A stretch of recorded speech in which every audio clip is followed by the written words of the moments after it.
Hello, जय हिंद दोस्तों, नमस्कार। मैं विवेक स्वागत करता हूं आपका एक बार फिर से विवेक क्लासेस बिजनौर में।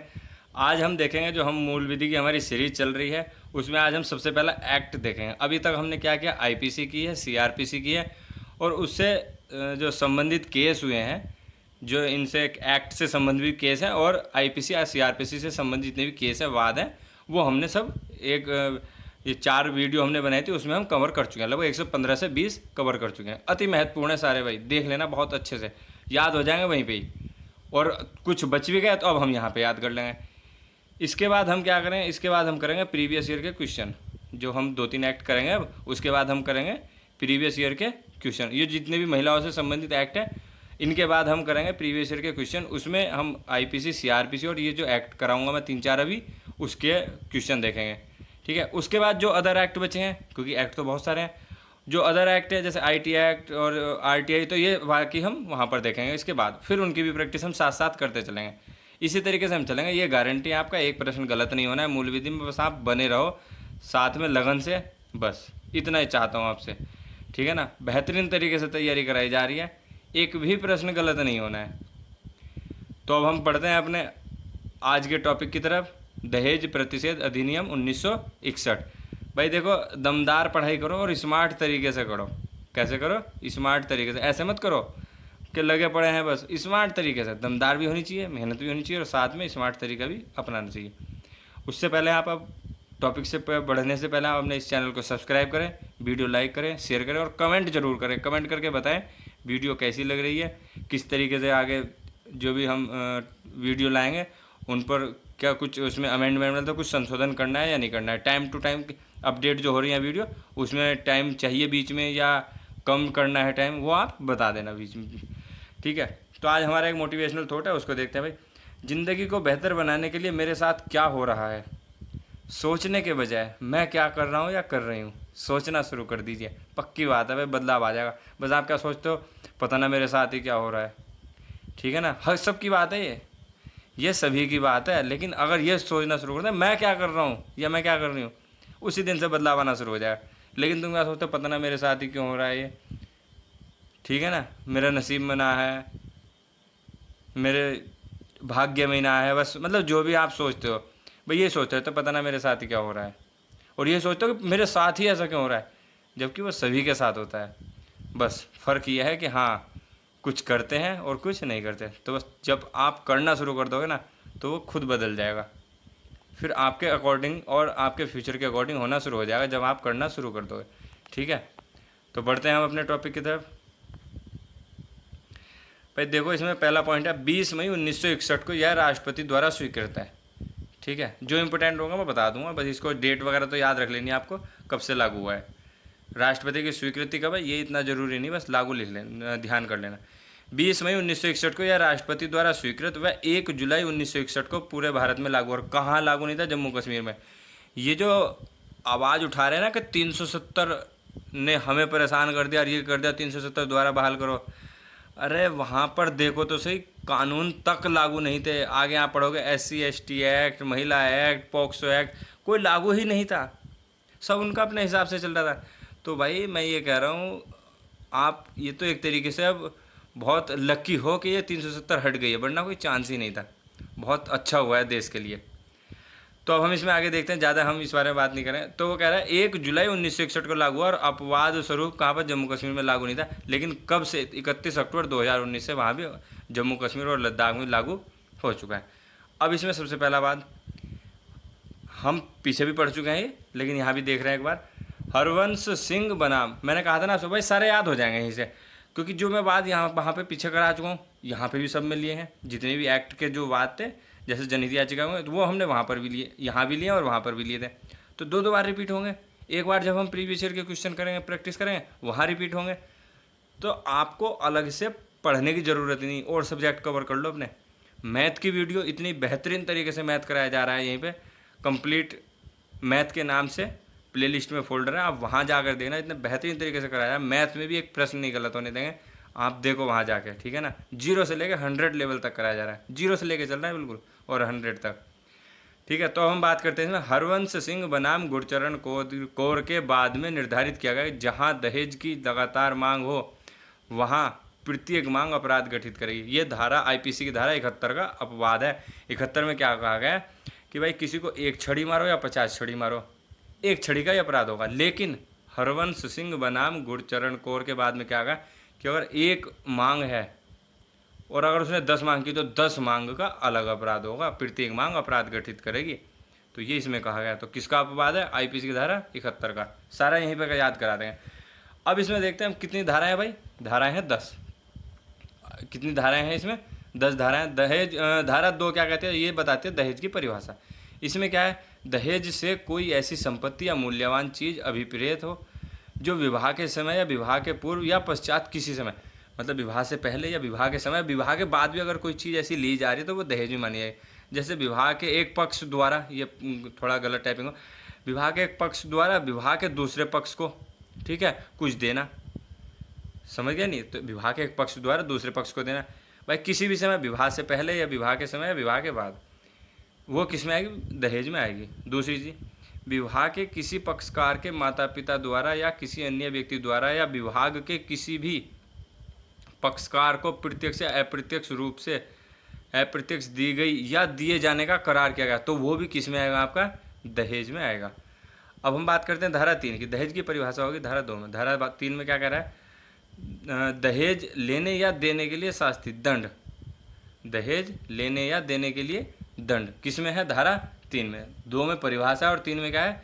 दहेज लेने या देने के लिए दंड। अब इसमें क्या दंड है?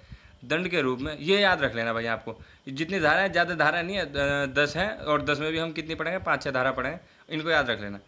2 में परिभाषा है, 3 में क्या बताएगा? दंड। और दंड क्या होगा? जिसके, ये दंड याद रख लेना, दंड के रूप में कारावास जिसकी अवधि 5 वर्ष से कम नहीं होगी, कम से कम 5 वर्ष होगा, और जुर्माने से जो 15,000 रुपये या ऐसे दहेज के मूल्य की रकम तक का जो दोनों में से जो अधिक हो वो दंड नहीं होगा। मतलब 15,000 रुपये हो या जो दहेज की रकम है उस तक हो, जो भी अधिक होगा वो दंड नहीं होगा, और कम से कम 5 साल की सज़ा होनी जरूरी है।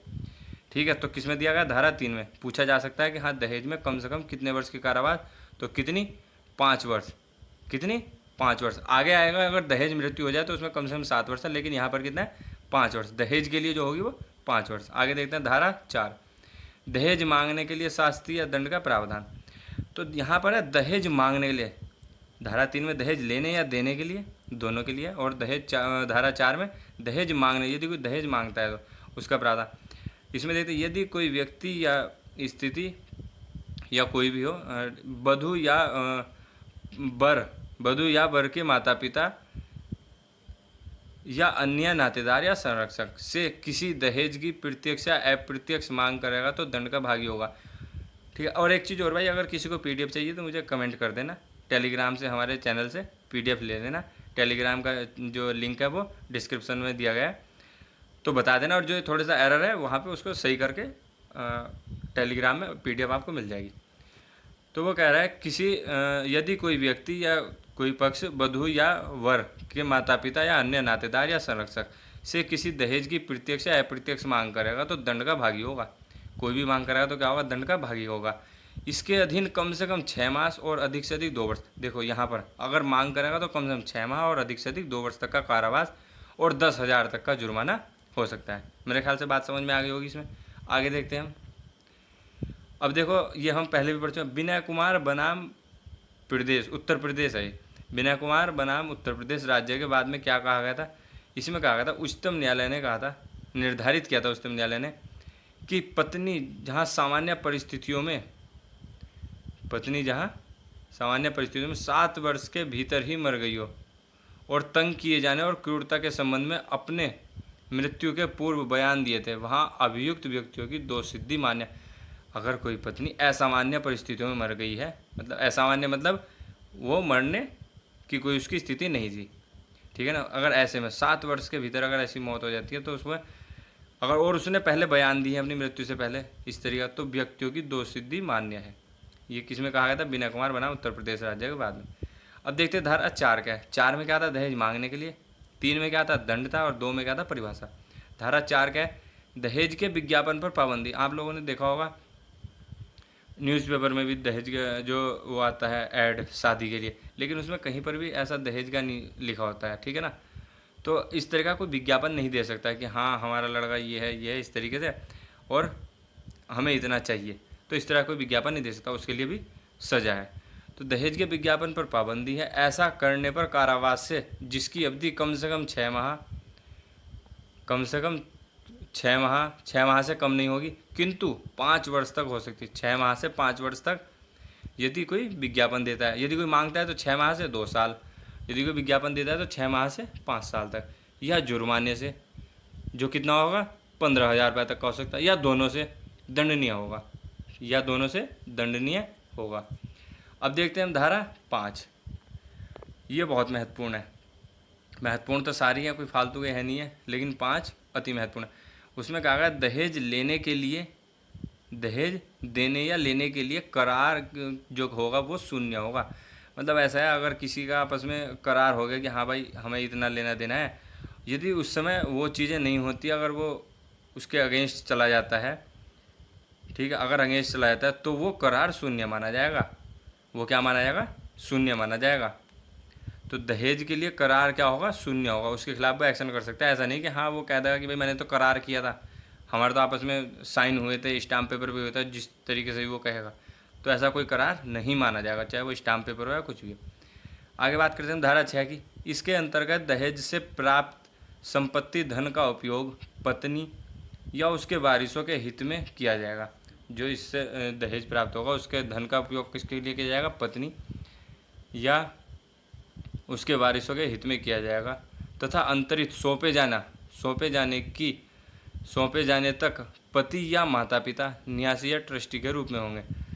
यदि उसके वारिसों को या पत्नी को अगर नहीं सौंपा जाता तब तक क्या होगा? पति या माता पिता क्या होंगे? न्यासी ट्रस्टी के रूप में काम करेंगे।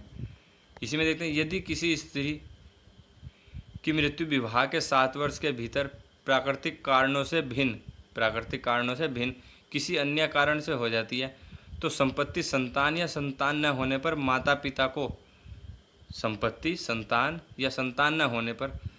पिता को परिसीमा काल के भीतर अंतरण करने पर असमर्थ रहने पर कम से कम 6 माह से 2 वर्ष तक का कारावास और 5 से 10,000 रुपये तक का जुर्माना या दोनों लग सकते हैं। मतलब अगर किसी की मृत्यु हो गई है 7 वर्ष से पहले, प्राकृतिक कारणों से भिन्न मतलब असामान्य स्थिति में हो गई है, संतान अगर नहीं है तो उसके माता पिता को जो संपत्ति है, जो दहेज की संपत्ति है, वो सौंपी जाएगी।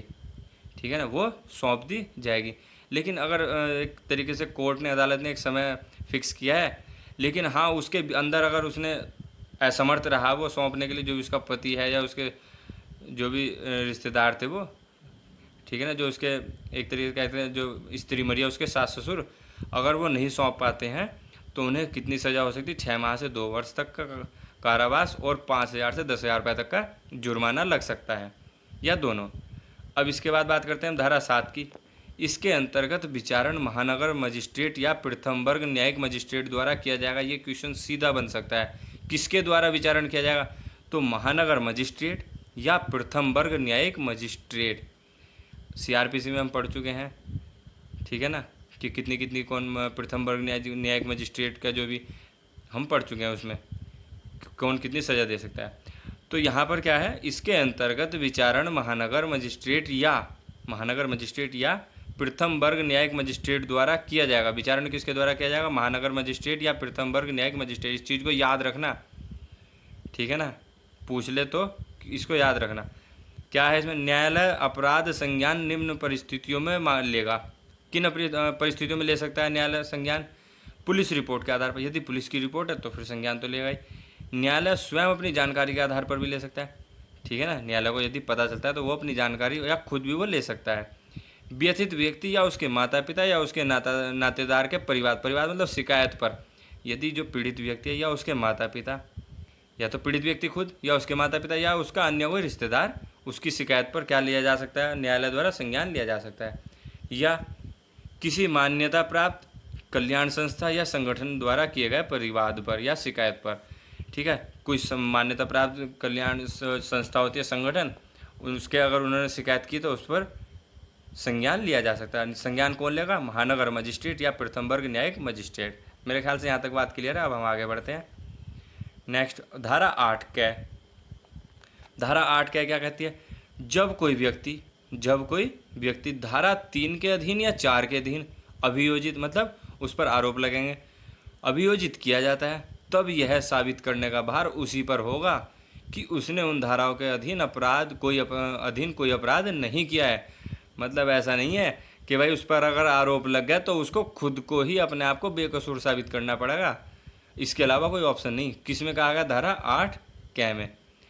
अब इसमें एक पॉइंट और देखते हैं, राज्य सरकार जितनी आवश्यकता हो उतने दहेज प्रतिषेध अधिकारी नियुक्त कर सकती है। मतलब राज्य सरकार के ऊपर डिपेंड करता है वो कितने दहेज प्रतिषेध अधिकारी नियुक्त कर सकती है। नियम कौन बना सकता है दहेज प्रतिषेध के? नियम केंद्र व राज्य दोनों बना सकते हैं। बहुत महत्वपूर्ण और बिल्कुल ऐसे पॉइंट उठाएगा जिसके आने का पूरे चांस है, ठीक है। इसके अलावा फालतू की चीज़ें बिल्कुल नहीं है। शांति बनाम राज्यवाद भी दहेज से संबंधित है, ये हम पीछे बाद में भी पढ़ चुके हैं। शांति बनाम राज्यवाद किससे संबंधित है? दहेज से संबंधित है। और एक चीज़ और इसमें इंपॉर्टेंट, दहेज हत्या की विवेचना कम से कम कौन करेगा? या तो सीओ करेगा, या जहाँ पर कमिश्नर है वहाँ पर कौन करेगा? ASP, additional superintendent of police. तो कौन करेगा? एएसपी या सीओ, एक ही होता है। तो दहेज हत्या की विवेचना कम से कम कौन करेगा, ये पूछा जा सकता है, कौन करेगा? सीओ या एएसपी। एक बार हम जल्दी देख लेते हैं, इनको सबको रिपीट कर लेते हैं। भाई देखो, धारा 2 में दहेज की परिभाषा दी गई है, क्या दहेज होगा। 3 में क्या दिया गया? दंड दिया गया कम से कम 5 वर्ष तक की सजा होगी और जुर्माना 15,000 रुपये या दहेज की मूल्य तक। दूसरा धारा 4 में क्या दिया गया? दंड दिया गया है। क्या दंड है? यदि कोई मांग करेगा, दहेज मांगने के लिए दंड है 6 माह से 2 वर्ष तक का कारावास और 10,000 रुपये तक का जुर्माना लग सकता है। इसके बाद विनय कुमार हम उत्तर प्रदेश देख चुके हैं। 4 कै में क्या दिया गया? 4 कै में दिया गया दहेज के विज्ञापन पर पाबंदी, सजा 5 वर्ष तक हो सकती है और 15,000 रुपये तक का जुर्माना भी लग सकता है। धारा 5 दहेज देने लेने के लिए करार शून्य होगा। धारा 6 में क्या है? यदि कोई संपत्ति है ऐसी तो वो सौंपे जाने से संबंधित है, जो भी उसके बच्चे हैं या उसके माता पिता को। धारा 7 जो विचारण किया जाएगा वो महानगर मजिस्ट्रेट या प्रथम वर्ग न्यायिक मजिस्ट्रेट द्वारा किया जाएगा। धारा 8 क्या में क्या कहा गया है? धारा 3 के अंतर्गत क्या है? दहेज देना या लेना, इसमें अपराध है। धारा 4 में क्या है? दहेज मांगने के लिए। तो इसके अधीन अगर किसी को आरोपित किया जाता है तो यह साबित करना भार उसी पर होगा कि उसने इन धाराओं के अधीन अपराध नहीं किया है। राज्य सरकार जितनी आवश्यकता हो उतने दहेज प्रतिषेध अधिकारी नियुक्त कर सकती है। नियम केंद्र व राज्य दोनों बना सकते हैं, इसको याद रखना। शांति बनाम राज्यवाद दहेज से संबंधित है। दहेज हत्या की विवेचना कम से कम सीओ और एएसपी करेगा। तो मेरे ख्याल से सभी को समझ में आ गया होगा। तो बस यही हमारा इतना ही टॉपिक था। आगे हम दूसरा एक्ट देखते हैं। तब तक के लिए धन्यवाद। राम राम। इस चैनल को सब्सक्राइब करें और शेयर करें। धन्यवाद भाई।